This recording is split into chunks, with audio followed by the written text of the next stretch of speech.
Hello students, आज हम class 9th का स्टैटिस्टिक्स चैप्टर स्टार्ट करने जा रहे हैं। ठीक है, पहले बताओ कि इसकी डेफिनेशन क्या होती है, कि ये हमारे मैथमेटिक्स में इसकी क्या इंपॉर्टेंस है। ठीक है, कहते हैं it is a branch of mathematics. ये मैथमेटिक्स की ब्रांच है which deals with collection, analysis, presentation and organisation of data.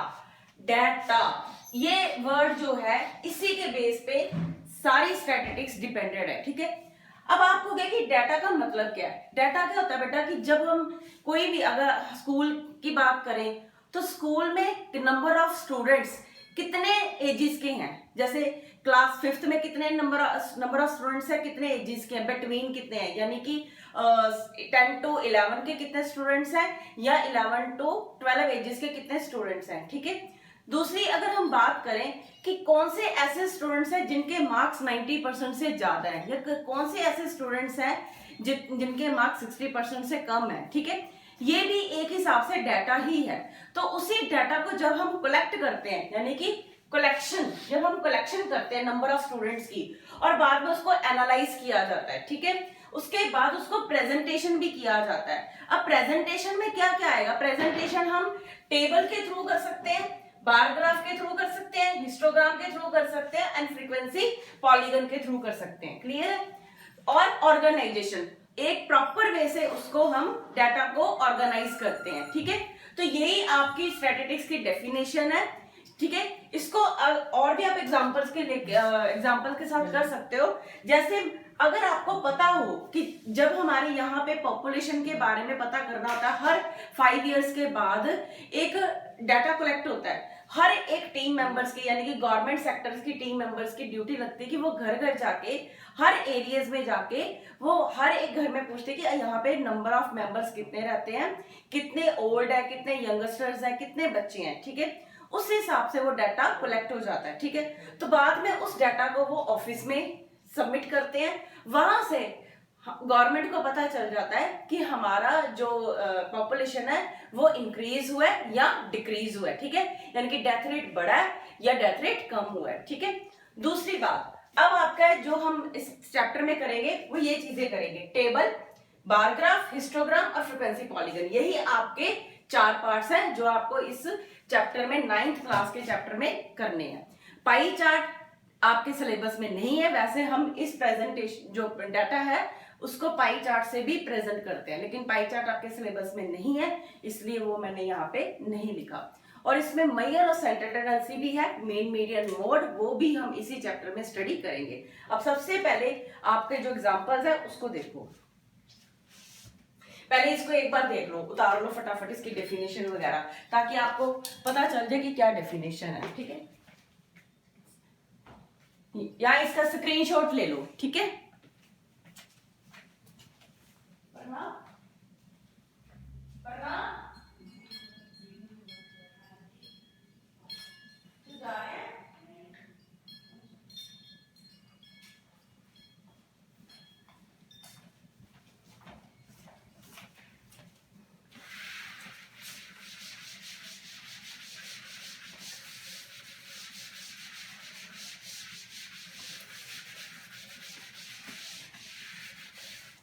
चलो बेटा, नेक्स्ट एग्जांपल है, जैसे आपकी एग्जांपल नंबर फर्स्ट है।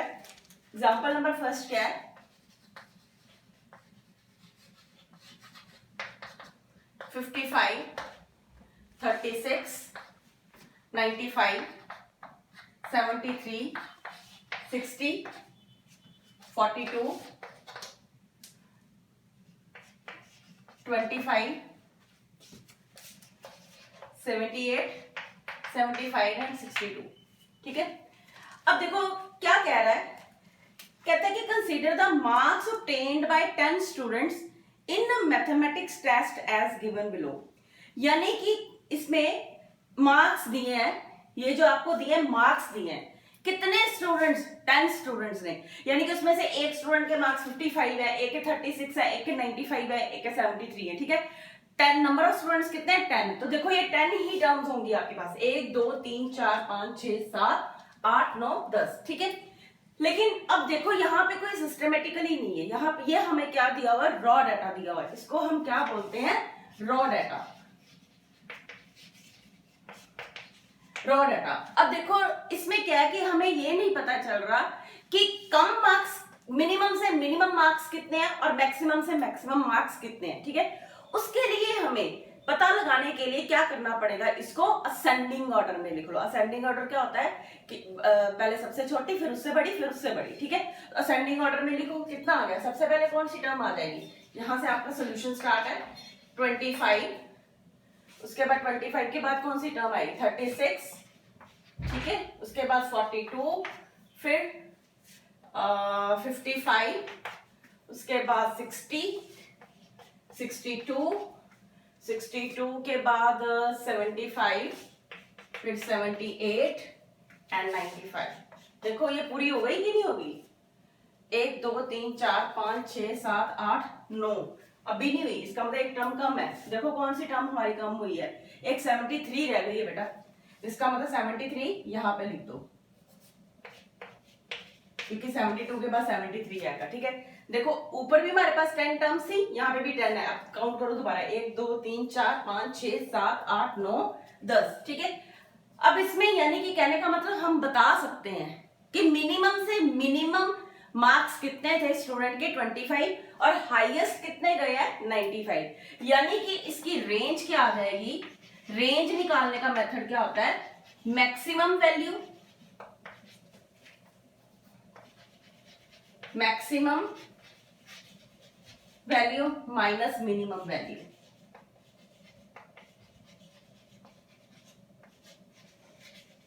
ठीक है।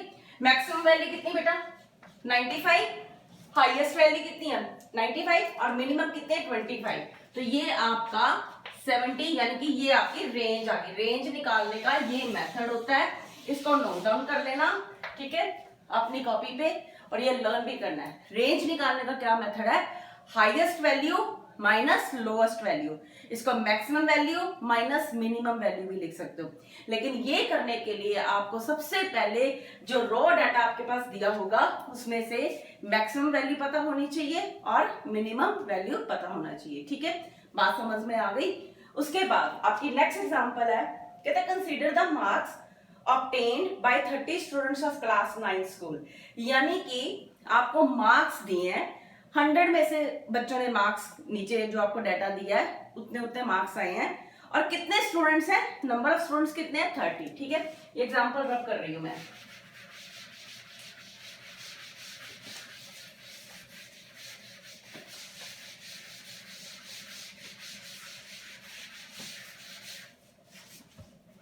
एग्जाम्पल नंबर 2, ठीक है। कहते हैं कि 10 20 36 92 95 ये आपके पास मार्क्स गिवन है, ठीक है। इसको बेटा हम 2 मेथड से कर सकते हैं। 2 मेथड्स कौन सा है, एक तो इंडिविजुअली बता दो कि अगर जैसे यहाँ तो इसको असेंडिंग ऑर्डर में लिख लो, ठीक है। जैसे सबसे छोटी टर्म कौन सी है 10 है, उसके बाद 20 है, फिर 36 है, उसके बाद इसकी टर्म्स आप खुद फाइंड कर लो, जैसे आपकी बुक पे दिया हुआ है। मार्क्स कैसे दिए हुए हैं उसने, असेंडिंग ऑर्डर में लिख लो 10 20 36 40 50 56 60 70 72 80 88 92 एंड 95, ठीक है। और इसमें नंबर ऑफ स्टूडेंट्स यानी कि कितने नंबर ऑफ स्टूडेंट्स हैं जिन्होंने 10 मार्क्स लिए हैं, कितने नंबर ऑफ स्टूडेंट्स हैं जिन्होंने 20 मार्क्स लिए हैं, कितने नंबर ऑफ स्टूडेंट्स हैं जिन्होंने 30 मार्क्स लिए हैं, ठीक है। अब आपको इसमें देखना पड़ेगा कि आपको खुद टेबल में से वैल्यूज चेक करनी पड़ेंगी। जैसे 10 एक ही बार आया तो इसका मतलब नंबर ऑफ स्टूडेंट्स कितने हैं जिन्होंने 10 मार्क्स लिए हैं, वो 1 है, ठीक है। उसके बाद 20 कितने नंबर ऑफ स्टूडेंट्स ने लिया, वो भी 1 ही है, ठीक है। उसके बाद 36 कितने नंबर ऑफ स्टूडेंट्स ने लिए 3। चेक करो अपनी बुक पे, जैसे मैं इस टाइप से चेक कर रही हूँ।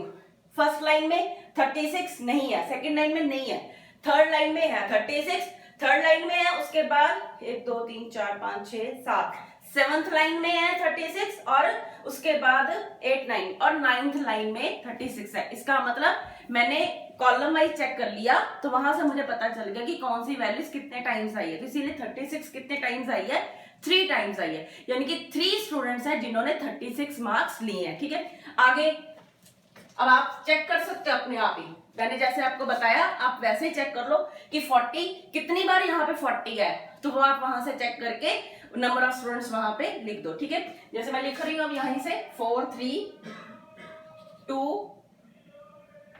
4 4 1 1 2 3 1। ठीक है, जब बेटा आप इसको ऐड करोगे ना ये नंबर ऑफ स्टूडेंट्स को, तो ये आपका 30 ही बनेगा, क्योंकि 30 स्टूडेंट्स की बात कर रही है तो 30 ही इसका सम बनेगा। अगर आपका सम 30 बनता है तो इसका मतलब आपका आंसर बिल्कुल सही है। अगर आपका सम 30 नहीं बनता तो इसका मतलब आपका सम कहीं ना कहीं गलत है। ठीक है, इसको प्लस करके देखो क्या आपका वाकई 30 आता है। ठीक है, ये आपकी सेकेंड एग्जाम्पल भी हो गई है। लेकिन ये एग्जाम्पल जो है इसको हम क्या बोलते हैं, अनग्रुप्ड। इसको हम क्या बोलते हैं, ungrouped frequency table. Ungrouped frequency table. अगर तो वहां पे आपको कुछ नहीं लिखा कि आपको जो भी आपका डाटा है उसको किसमें आपको रिकॉग्नाइज करना है, मतलब अनग्रुप्ड में करना है या ग्रुप्ड में करना है।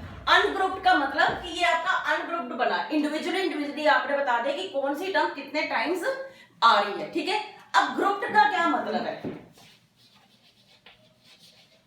ग्रुप्ड का क्या मतलब है कि जिसमें हम, अब यहाँ पे देखो जो 10 है, सबसे छोटी टर्म कौन सी है, 10 है, सबसे बड़ी कौन सी है, 95।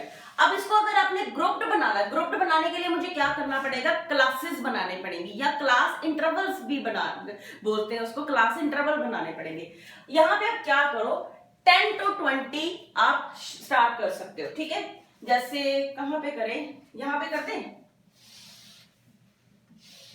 मैं अभी ग्रुप आपको, ये वाला अनग्रुप्ड है, अब मैं आपको ग्रुप्ड फ्रीक्वेंसी टेबल बनाना सिखा रही हूं। तो यहाँ पे आप लिखोगे मार्क्स।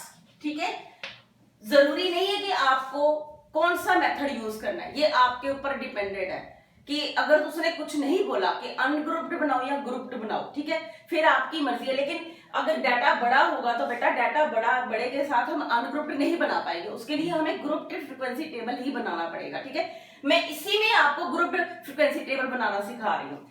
जैसे सबसे छोटी 10 है, सबसे बड़ी 95 है। अगर मैं यहाँ पे 10 to 20 ले लूं, 10 to 20 ले लूं, ठीक है, उसके बाद 10 का डिफरेंस ले लो, 20 to 30, 30 to 40, 40 to 50, 50 to 60, 60 to 70, 70 to 80 and 80 to 90 and 90 to 100। देखो 95 है ना, तो 95 इसके बीच में आ जाएगा। ठीक है, अब आपको फ्रीक्वेंसी बनानी है, एफ बी लिख सकते हैं, नंबर ऑफ स्टूडेंट्स की जगह पे मैं एफ बी लिख सकती हूँ। ठीक है, अब 10 to 20 यानी कि आपको ये टर्म्स देखनी है कि 10 और 20 के बीच में कितनी टर्म्स है। देखो अगर मैं बात करूं 10 तो था, लेकिन अब देखना ये है कि 20 क्या इसमें लेंगे, नहीं, जो लास्ट अपर लिमिट की ये वैल्यू होती ना, ये वैल्यू हम इसमें नहीं इंक्लूड करेंगे, वो हम नेक्स्ट क्लास इंटरवल में इंक्लूड करेंगे। यानी कि 10 to 20 में एक ही वैल्यू है, वो कौन सी थी, 10। अब 20 to 30 में देखो, 20 to 30 में भी 20 इसमें इंक्लूड होगा बेटा, इसमें इंक्लूड नहीं होगा। पहले बात ध्यान से समझना, मैं दोबारा रिपीट कर रही हूँ कि जो लास्ट वाली वैल्यूज होती है, जैसे यहाँ पे 20 भी कितने टाइम्स आया, 1 टाइम है, तो 20 इसमें लेना है कि इसमें लेना है, यानी कि हमें ओवरलैपिंग नहीं करनी। ठीक है, 20 हमें नेक्स्ट में लेना, लास्ट में जो भी वैल्यूज आपकी अपर लिमिट की होगी वो वैल्यू इसमें इंक्लूड नहीं होगी। जैसे यहाँ पे 30 है, अगर मान लो यहाँ पे 30 होता तो 30 इसमें इंक्लूड नहीं होगा, 30 किसमें होगा, नेक्स्ट में इंक्लूड होगा। बात समझ में आ गई। और 20 to 30 में भी 1 है। ठीक है, अब 30 to 40 में कितनी टर्म्स है, 30 to 40 36 ही आ रहा है इसके बीच में। अब 40 इसमें है, 40 यहाँ पे भी है, कितना टाइम्स आ रहा है, 4 टाइम्स आ रहा है, लेकिन हमने 40 यहाँ पे इंक्लूड नहीं करना, वो हम किस में करेंगे, नेक्स्ट में करेंगे। तो 30 to 40 में कितने टर्म्स है, 36 कितने टाइम्स आया है, 3 टाइम्स। अब 40 to 50 में, अब 50 भी देखो यहाँ पे है, 3 है, लेकिन मैंने ऑलरेडी बता दी कि 50 इसमें इंक्लूड नहीं होगा, तो यहाँ पे भी कितना आ गया, 4। इस तरह आप बाकी सारा टेबल खुद बना सकते हो। ठीक है, अब मुझे बना के बताना, अगर आपका फिर भी कोई डाउट होगा तो मुझे कमेंट बॉक्स में कमेंट कर देना। ठीक है, मुझे लगता नहीं कि इसमें कोई डाउट होगा। इसको हम क्या बोलते हैं, ग्रुप फ्रीक्वेंसी टेबल। जहां पे ये क्लासेस, इसको हम क्लास इंटरवल भी बोलते हैं और क्लासेस भी बोलते हैं, ठीक है। ये आपका जो है इस टाइप से आप ग्रुप फ्रीक्वेंसी टेबल बना सकते हो।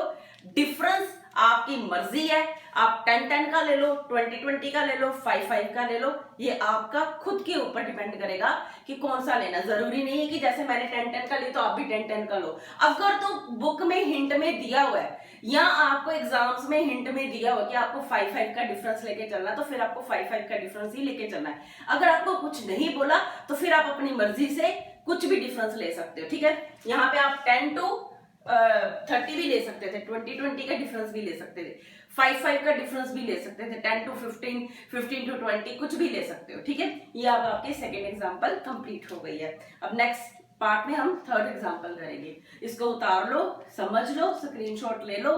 कुछ नहीं समझ में आया तो मुझे कमेंट बॉक्स में कमेंट कर देना। Thank you very much.